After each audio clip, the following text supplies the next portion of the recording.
1 minute, 60 secondes. C'est à peine le temps d'un souffle. Et pourtant, c'est tout ce qu'il faudra pour que le destin du monde bascule.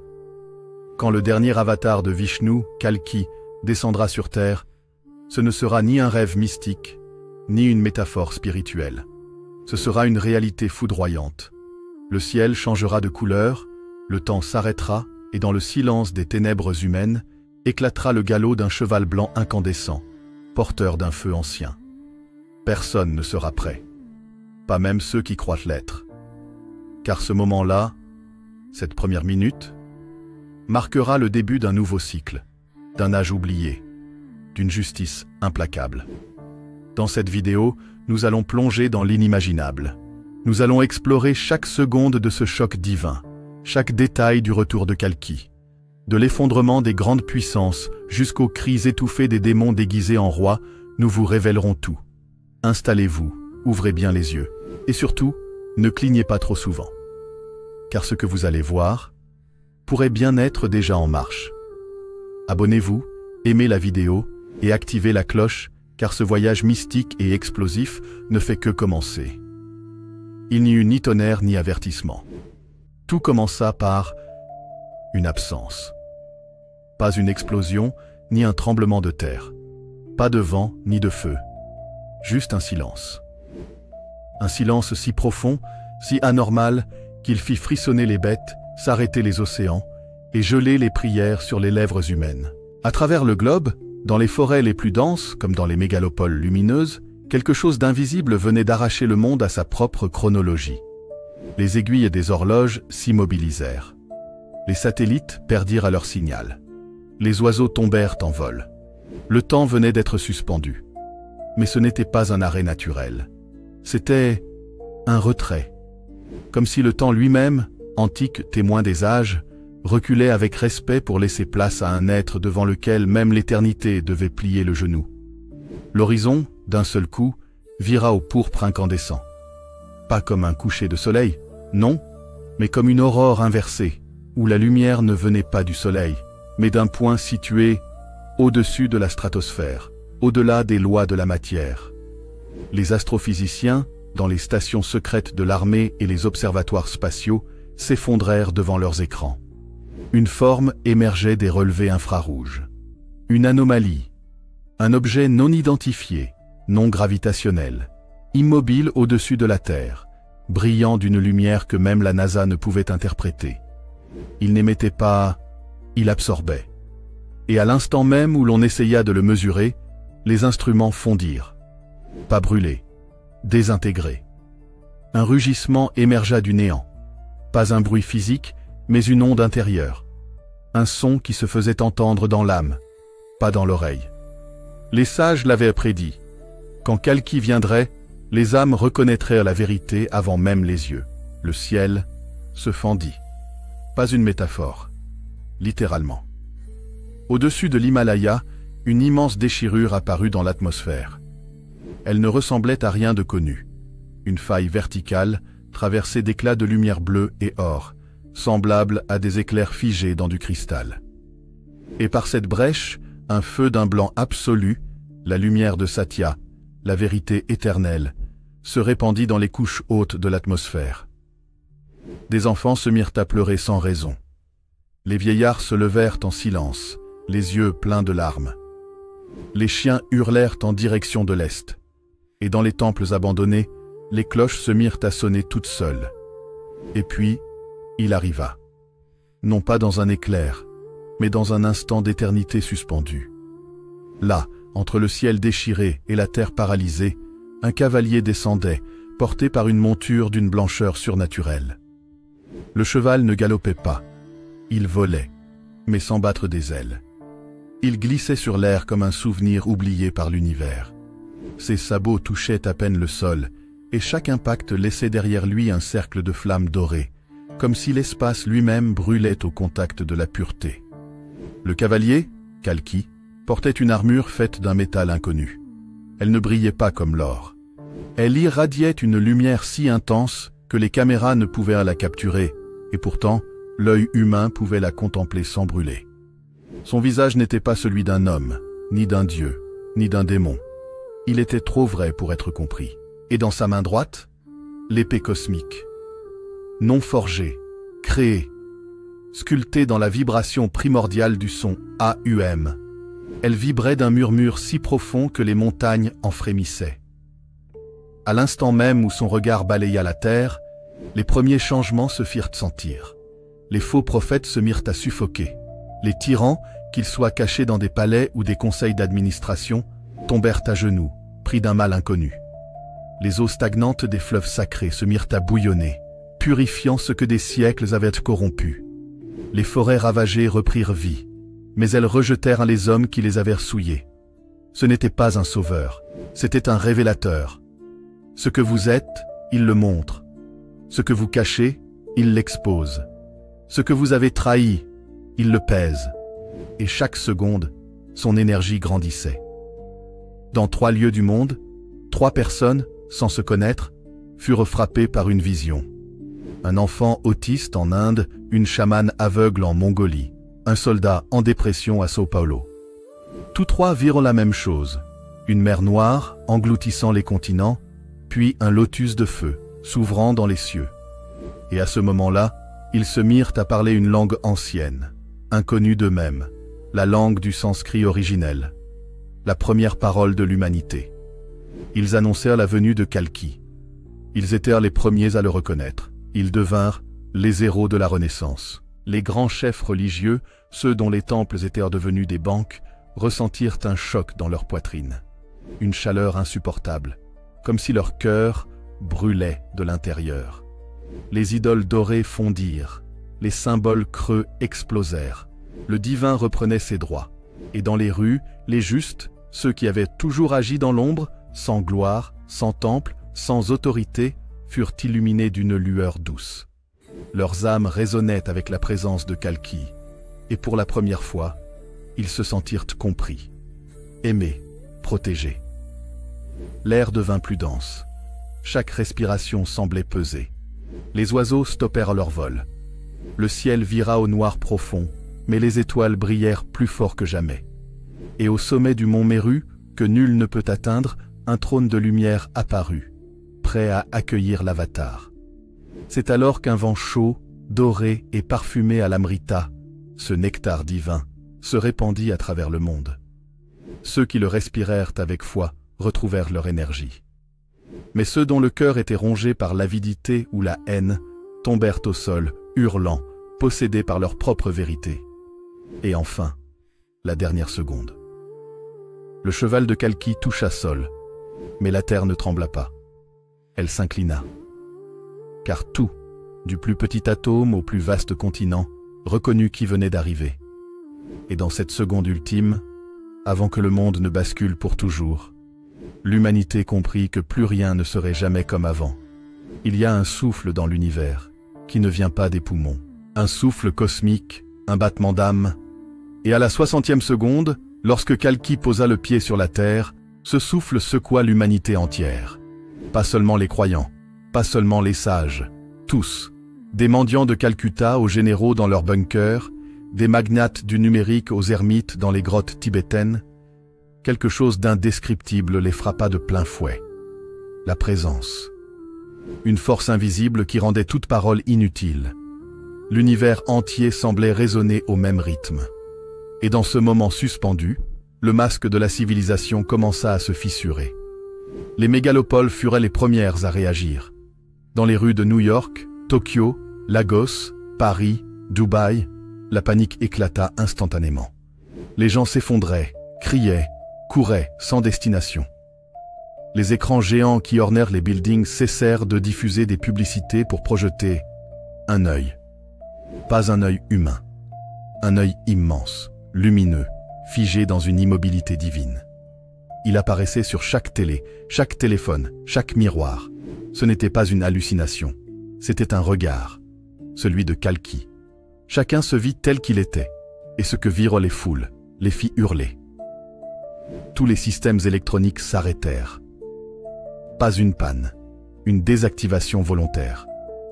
Les avions restèrent figés dans le ciel, flottant comme suspendus dans le coton. Les voitures s'immobilisèrent. Les drones de surveillance s'écrasèrent. Les alarmes ne fonctionnaient plus. Même Internet s'éteignit. Mais dans certaines zones, des symboles commencèrent à apparaître sur les écrans noirs. Des glyphes antiques, des scripts en sanskrit, en akkadien, en sumérien, comme si la mémoire de la Terre revenait à la surface. Les données modernes furent englouties, les vérités anciennes ressuscitées. Dans les esprits humains, un processus mystérieux se mit en marche. Un flot de souvenirs, anciens, ancestraux, karmiques, s'ouvrit. Des gens se mirent à se souvenir de choses qu'ils n'avaient jamais vécues, des guerres qu'ils n'avaient pas menées, des visages qu'ils n'avaient jamais vus, mais qu'ils reconnaissaient. Des femmes se souvinrent d'avoir été prêtresses en Atlantide. Des hommes se rappelèrent avoir été juges en Égypte. Des enfants se mirent à parler comme des sages dravidiens. Ce n'était pas de la folie, c'était le souvenir de l'âme. Kalki n'imposait pas une vision. Il retirait les voiles. Dans les endroits où se réunissaient les puissants, Bilderberg, Davos, Washington, Pékin, le chaos prit une autre forme. Ceux qui détenaient les clés du pouvoir furent frappés d'une terreur plus profonde encore. L'impossibilité de cacher. Leurs secrets apparaissaient, dans l'air. Des phrases codées devenaient visibles, comme écrites en lettres de feu au-dessus de leur tête. Les meurtres, les manipulations, les cultes dissimulés, les sacrifices, les mensonges, tout était révélé. Des dossiers classifiés brûlaient tout seuls. Des enregistrements fantômes s'activaient dans les serveurs. Les peuples virent et comprirent. Et alors qu'ils auraient dû être renversés, les puissants tombèrent d'eux-mêmes. Certains se suicidèrent. D'autres furent frappés de démence. Mais aucun ne put fuir. Dans les coins les plus secrets du monde, des êtres oubliés se réveillèrent. En Antarctique, sous la glace, une civilisation engloutie réactiva ses dômes.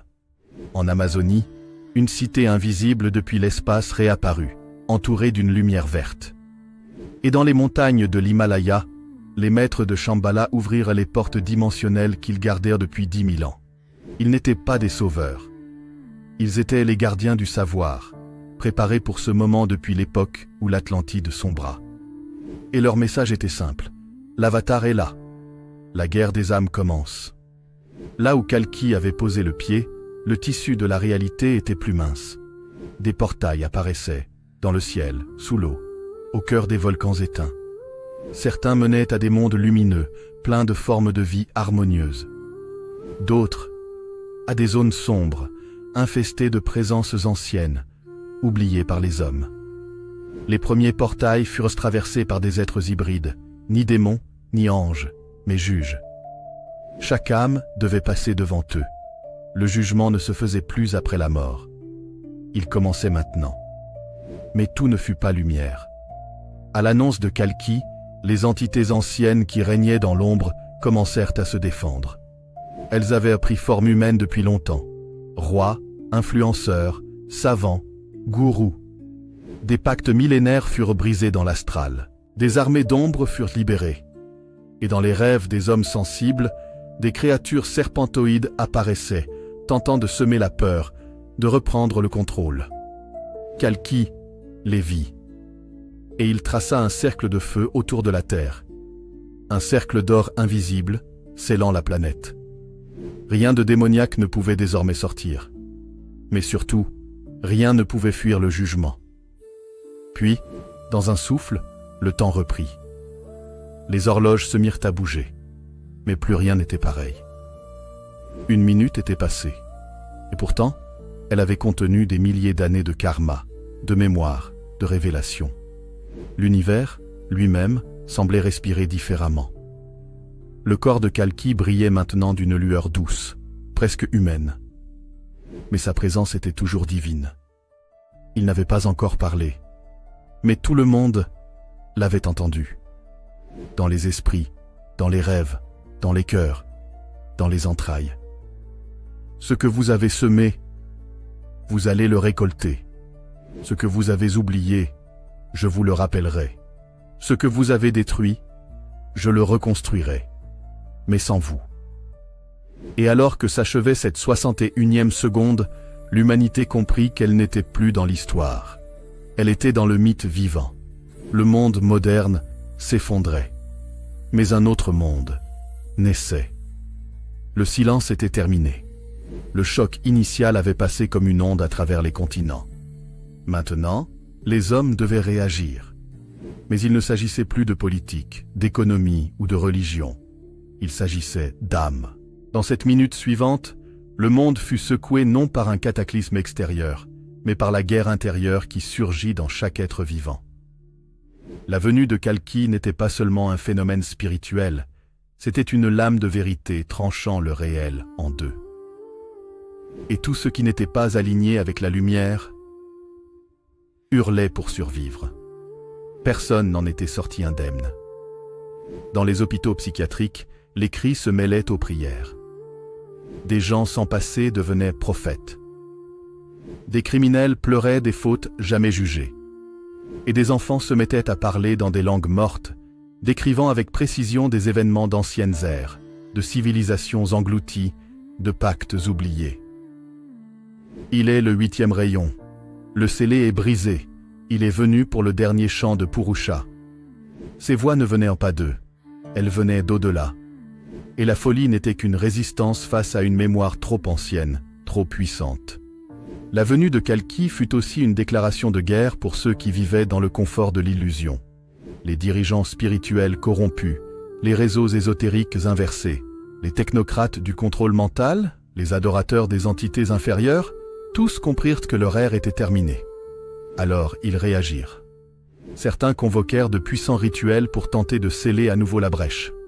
D'autres activèrent d'antiques artefacts enfermés depuis la Lémurie. Mais Kalki les regardait sans peur. Son regard faisait tomber les masques, et leur magie noire se retournait contre eux. Dans l'ombre, cependant, certains groupes restés silencieux pendant des siècles comprirent que le moment de vérité était venu. Les gardiens de l'Arche d'Or au Népal, les moines des 13 rayons au Tibet, les prophètes de la lignée d'Akhenaton en Égypte, les veilleurs de la forêt sacrée en Afrique centrale, tous s'éveillèrent. Ils n'avaient pas d'armée. Mais ils avaient la connaissance. Et surtout, ils connaissaient le vrai nom de Kalki, celui que même les Védas n'avaient osé prononcer. C'est dans le silence de la montagne que le premier protecteur apparut. Un vieillard sans nom, au regard brûlant, vêtu de blanc, descendit de l'Himalaya. Ses pieds nus ne touchaient pas le sol. Et il portait dans sa main un fragment de l'arche de Noé. Chaque continent vit apparaître un tel être. Il venait des anciens pactes, ceux passés entre les peuples et les étoiles.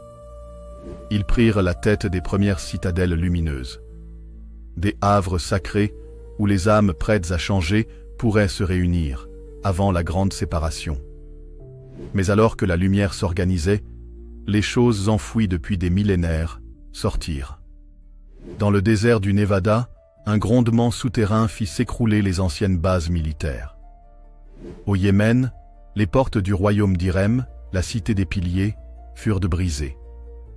Et au fond de l'Antarctique, des êtres faits de cendres et de métal se réveillèrent, les titans du premier cycle. Ils n'étaient pas de ce monde, mais ils étaient liés à lui, créés pour maintenir l'équilibre, corrompus, oubliés, réactivés. Et leur premier objectif, éteindre la lumière de Kalki. Sur le plan intérieur, les humains vivaient une mutation spirituelle. Leur ADN énergétique changeait. Certains furent pris de douleurs atroces. Leur corps ne pouvait contenir ce qui se réveillait en eux. Des marques lumineuses apparurent dans leurs paumes. Des symboles géométriques gravés dans la peau, invisibles à l'œil nu, mais résonnant avec les étoiles. Et ceux qui survivaient à cette transformation accédaient à la vision. La vraie. Celle qui perce à travers le mensonge, le voile, la matière. C'est alors que la trame devint visible. Ce que les anciens appelaient l'akasha. Ce que les mystiques voyaient sous forme de lignes dorées, connectant toutes choses. Elle flottait maintenant au-dessus des villes, dans les forêts, au cœur des océans. Des filaments d'énergie dansaient, réagissant à la pensée. Et plus un être était aligné, plus il pouvait interagir avec cette trame. Les anciens miracles devenaient réalité. Mais attention, la trame ne mentait pas. Elle répondait à la pureté de l'âme. Les premiers signes de l'inversion de la mort commencèrent. Des tombes se mirent à vibrer. Des corps enterrés depuis des jours ne sentaient plus la mort. Mais il ne s'agissait pas de zombies. Il s'agissait d'âmes anciennes qui attendaient ce jour pour revenir dans leur chair, dans de nouveaux corps préparés par la lumière. Des pharaons oubliés, des sages de la race originelle, des guerriers solaires. Ils revenaient, et tous cherchaient l'avatar. Face à ce chaos sacré, les gouvernements tentèrent l'impensable. Missiles thermonucléaires, armes à particules, bombes à antimatière. Tout fut lancé dans la direction de Kalki, et dans tous les cas, les armes se désintégrèrent dans l'air. Pas explosées, pas détournées, annulées. Le message était clair, vous ne pouvez plus tuer ce qui est éternel. Puis, quelque chose de plus étrange encore arriva. Les humains commencèrent à entendre une voix intérieure, douce, implacable, lumineuse. Elle posait une seule question. Es-tu prêt à te souvenir de qui tu es et à en assumer le prix? Certains répondirent oui. D'autres s'enfuirent dans la peur. Et à chaque réponse, une lumière ou une ombre entrait dans leur cœur. Le tri avait commencé. Dans les régions oubliées, des cités entières sortirent du sol. Pas construites, révélées. Elles avaient toujours été là, mais cachées dans une autre vibration. Elles attendaient simplement que l'avatar arrive. Et dans ces cités, le futur se préparait. Mais seul pouvait y entrer celui qui avait transmuté sa peur en feu sacré. Une autre minute s'était écoulée, mais cette fois, elle avait laissé le monde fracturé. Plus de nations, plus d'illusions, juste deux forces, celles qui refusent le retour de la lumière, celles qui se dressent pour l'accueillir. Et Kalki leva enfin la main. Une lumière dorée s'en échappa, formant un sablier céleste. La dernière guerre des âmes venait de commencer. Puis, plus rien. Pas un bruit. Pas une voix. Même le vent s'était figé. Dans cette minute suspendue, le monde comprit qu'il venait de franchir un point de non-retour. Les horloges s'arrêtèrent. Le ciel perdit ses couleurs. Le temps lui-même sembla se retenir de respirer. Ce silence n'était pas une absence. C'était une présence absolue. La conscience de Kalki, désormais pleinement incarnée, avait fusionné avec la réalité. Et cette fusion allait tout transformer. Au-dessus de l'Himalaya, un disque lumineux apparut. Ce n'était pas un vaisseau, ni un soleil. C'était le miroir cosmique, un artefact sacré, ancien comme l'univers lui-même. Il reflétait non pas ce que vous étiez, mais ce que vous aviez choisi d'être. Dans chaque regard, une vérité apparut. Certains virent leur vie entière condensée en une seule image, une larme de compassion, un meurtre jamais avoué, un acte oublié de courage. Et en fonction de ce reflet, la lumière du miroir vous jugeait, pas avec colère, mais avec une précision chirurgicale, sans pardon, sans haine, sans erreur. C'est alors que la grande séparation eut lieu. La Terre, telle qu'on la connaissait, se brisa en deux lignes temporelles. D'un côté, un monde de guerre, de technologie froide, de contrôle, de peur, d'orgueil, ceux qui avaient refusé la lumière. De l'autre, un monde renaissant, où la conscience dirigeait la matière, où les cœurs guidèrent les nations, où l'eau chantait et les pierres enseignaient. Mais voici le plus terrifiant. Les deux terres occupaient le même espace. Elles vibraient sur des fréquences différentes. Et ceux qui n'avaient pas été jugés dignes ne pouvaient plus percevoir les enfants de la lumière. Kalki n'avait pas d'armée. Mais ceux qui avaient été choisis par la trame devinrent ses gardiens. On ne les voyait pas, mais on sentait leur présence dans les zones de conflit. Les missiles s'éteignaient, les virus se dissipaient, les tyrans se désintégraient sans bruit. Ils n'agissaient pas pour la vengeance. Ils restauraient l'équilibre. Et dans cette lutte, aucune arme ne pouvait rivaliser avec la pureté de leur intention. Puis, une colonne de feu descendit du ciel. Elle ne brûlait pas. Elle révélait. Les grandes cités virent leurs fondations craqueler, pas à cause d'un tremblement de terre, mais parce qu'elles avaient été construites sur le mensonge. Les empires économiques, les religions manipulatrices, les cartels spirituels, tous tombèrent en silence. Ce n'était pas la fin, c'était la purification. Ceux qui s'accrochaient à leurs illusions furent consumés. Ceux qui acceptaient leur erreur furent transformés. Un phénomène inédit eut alors lieu. Chaque être éveillé vit une étoile apparaître dans son cœur. Elle brillait différemment selon chacun. Pour certains, rouge et vibrante, la force du guerrier. Pour d'autres, bleue et fluide, la sagesse du soigneur. Et pour quelques rares âmes, dorées et silencieuses, la clarté des guides stellaires. Ces étoiles n'étaient pas symboliques. Elles créaient une nouvelle source d'énergie, une lumière vivante, une force capable de guérir, créer, transmettre, sans limite. Kalki parla enfin, mais ce ne furent pas des mots. Ce furent des ondes de connaissance directement injectées dans la conscience des êtres réceptifs. Il n'y aura plus de loi écrite. La seule loi sera votre fréquence. La seule autorité sera votre cohérence. La seule hiérarchie sera votre alignement. Et ces principes s'imprimèrent dans la structure énergétique du monde. Ils ne pouvaient être contournés. Désormais, toute chose se ferait selon la justesse intérieure. Et nul ne pourrait simuler sa lumière. La trame akashique devint totalement visible. Tous les êtres éveillés étaient désormais interconnectés.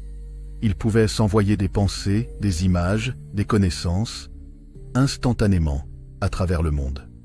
La communication verbale devint obsolète. Le langage du cœur s'imposa. Les peuples unis par l'esprit formèrent une unique civilisation. Pas un gouvernement, pas une religion, mais une alliance intérieure, vibratoire, silencieuse et invincible. La planète elle-même changea. Les forêts mortes repoussèrent en quelques minutes. Les animaux disparus revinrent. Les eaux polluées redevinrent cristallines. Les cieux s'éclaircirent. Mais tout cela n'était pas un miracle extérieur. C'était le réflexe naturel d'une terre libérée. Gaïa avait été enchaînée. Kalki avait brisé ses chaînes, et elle pouvait enfin respirer. Malgré tout, certains refusèrent encore. Refusèrent d'ouvrir leur cœur, refusèrent de reconnaître la vérité, refusèrent de s'abandonner à la lumière. Et alors, dans un geste infiniment doux mais ferme, Kalki les regarda, et ils furent effacés, pas tués, pas punis, simplement retirés de la ligne du temps, comme s'ils n'avaient jamais existé. Le ciel vira alors liquide, un nouveau soleil s'éleva, pas un astre, une conscience, celle de la terre réconciliée. Les enfants nés ce jour-là portèrent déjà en eux des souvenirs des étoiles. Ils n'avaient pas besoin d'enseignants. Ils se souvenaient. Et l'humanité devint la famille du vivant. Et alors que la dernière seconde de la première minute de l'apparition de Kalki se terminait, le monde ancien n'était plus. Un nouveau chapitre commençait. Celui d'une terre souveraine, d'un homme libre, d'un univers reconnecté à sa source. Kalki n'était plus visible, mais il était partout, dans chaque souffle pur, chaque décision alignée, chaque rêve devenu réalité. Et le message gravé dans la trame était clair. Le jugement n'a jamais été une punition. C'était une offre de vérité. Et voilà, chers voyageurs de conscience, vous venez de traverser avec nous les toutes premières minutes de l'apparition de Kalki sur Terre. Une minute qui, à elle seule, a changé l'équilibre du monde, brisé les chaînes de l'illusion et ouvert la porte à un futur que nul ne pouvait imaginer. Merci, du fond du cœur, d'être resté jusqu'au bout de cette aventure.